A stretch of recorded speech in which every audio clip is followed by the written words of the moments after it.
कभी हुआ है? लालू यादव से पहले अखिलेश को क्या टिकट मिलता था? आप प्रेस के लोग हैं, आप सब लोग जानते हैं। लालू यादव ने शेयर देना शुरू किया, पहले पेन एंड प्लेजर पर था। उन पार्टियों के रहबो करम पर मुसलमानों को टिकट मिलता था।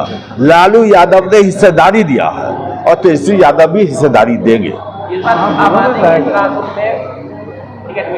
एकदम अच्छे तरह से नहीं जी, ये तो नेता तय करेंगे। मैं उम्मीद करता हूं कि अच्छी भागीदारी अल्पसंख्यक समाज की कई चुनाव में होगी, अच्छी भागीदारी होगी।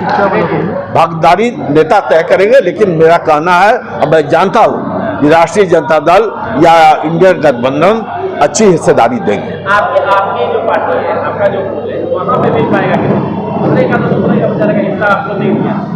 आपकी पार्टी नहीं, हमारी पार्टी भी अच्छा हिस्सा देगी और गठबंधन के लोग भी अच्छा हिस्सा देंगे, मुनासिब हिस्सेदारी देगी। पहले हम लोगों को, लालू यादव से पहले हम लोगों को टिकट मामले में हिस्सेदारी नहीं दी जाती थी।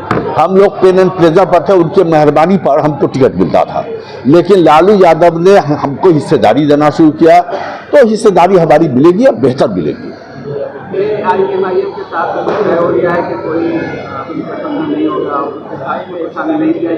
देखिए, गठबंधन करने का तरीका यह नहीं है कि आप ढोल बजा के जाइए और मांगिए। ये गठबंधन का तरीका यह है कि टेबल पर बैठकर बात होती है। आप टेबल पर बैठिए और बैठ के बात करते हैं। तो आपने क्या नहीं, आपको तो एक प्रदर्शन करना था। आप किसके लिए काम कर रहे हैं, पूरा बिहार, पूरा हिंदुस्तान आपको जान रहा है।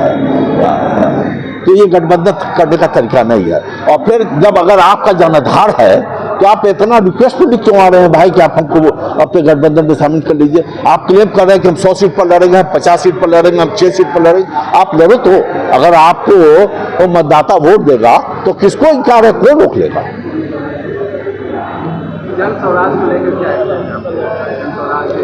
देखिए, जन स्वराज तो कुछ नहीं है, वो अपना ठीक है कि अपना घूम रहे हैं, वो अपना एक चांस लेना चाह रहे थे अरविंद केजरीवाल के साथ। तो वो माहौल तो यहाँ है नहीं, उनके पास कोई बेस वोट है नहीं। पहले उनकी प्राथमिकता थी मुसलमान, उसके बाद वो एलानिया मतलब पब्लिकली उन्होंने अनाउंस किया कि हमको सरकार बनाने के लिए मुसलमानों की वोट की जरूरत नहीं है। अब कुछ मुसलमान वर्कर्स या नेता वहाँ है, तो ये समझिए कि दुर्भाग्य है कि कोई हमको कह रहा है कि हमको जरूरत नहीं है, लेकिन हम साथ हैं। उसी तरह से जनता दल यूनाइटेड के बड़े नेता ललन बाबू ने कह दिया कि हमको न मुसलमान वोट देता है, न हमको मुसलमान की जरूरत है। सीतामढ़ी के सांसद दिवेशन ठाकुर ने कहा कि मुसलमान हमको वोट नहीं देता, हमको मुसलमान की वोट। उसके बावजूद भी अशोक चौधरी ने भी इस बात को बोला, तो उसके बावजूद भी अगर कोई मुसलमान वर्कर या है तो अपना अपना चॉइस है। अब शाहनवाज साहब बीजेपी में है, उनके पति के अलावा तीसरा वोट भी उनके पास नहीं है। इसको तो हम आपको अभी रोक नहीं सकते। यहाँ शिक्षा पर जोर दिया जाएगा, गुणवत्तापूर्ण शिक्षा दी जाएगी, रोजगार दिया जाएगा, नौकरी दी जाएगी, हेल्थ पर काम किया जाएगा, एजुकेशन पर काम होगा, सारे मामलों पर काम होगा। पलायन रोका जाएगा, यहाँ रोजगार सृजन किया जाएगा कि लोग पलायन नहीं करें, या शिक्षा की बेहतर व्यवस्था की जाएगी कि बिहार के लोग ही बिहार से ही जाकर कोटा में पढ़ते हैं, वो व्यवस्था होगी कि बिहार के लोग बिहार में ही रह के पढ़े, कि ये रेवेन्यू बिहार का बाहर नहीं जाए। इस पर क्या लगता है डिप्टी सीएम बनना चाहिए? देखिए, डिप्टी सीएम कॉन्स्टिट्यूशनल पद नहीं है।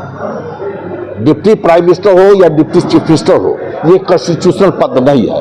कॉन्स्टिट्यूशनल पद है चीफ मिनिस्टर का और मिनिस्टर्स का है। और चीफ मिनिस्टर जो है सो हेड होता है कैबिनेट का। इसलिए ये डिमांड करना हमको कि हमको मुसलमानों को डिप्टी सीएम बना दीजिए, ये कोई उचित भी नहीं है और आवश्यकता भी नहीं। देखिए, अब कौन क्या कह रहा है, अगर मैं अभी घोषित कर दूं कि मुझको टिकट मिले या नहीं मिले, मैं मिनिस्टर बन जाऊं, तो मेरी अपनी ख्वाहिश है, मेरी अपनी इच्छा है, हम अपनी इच्छा जाहिर किया है।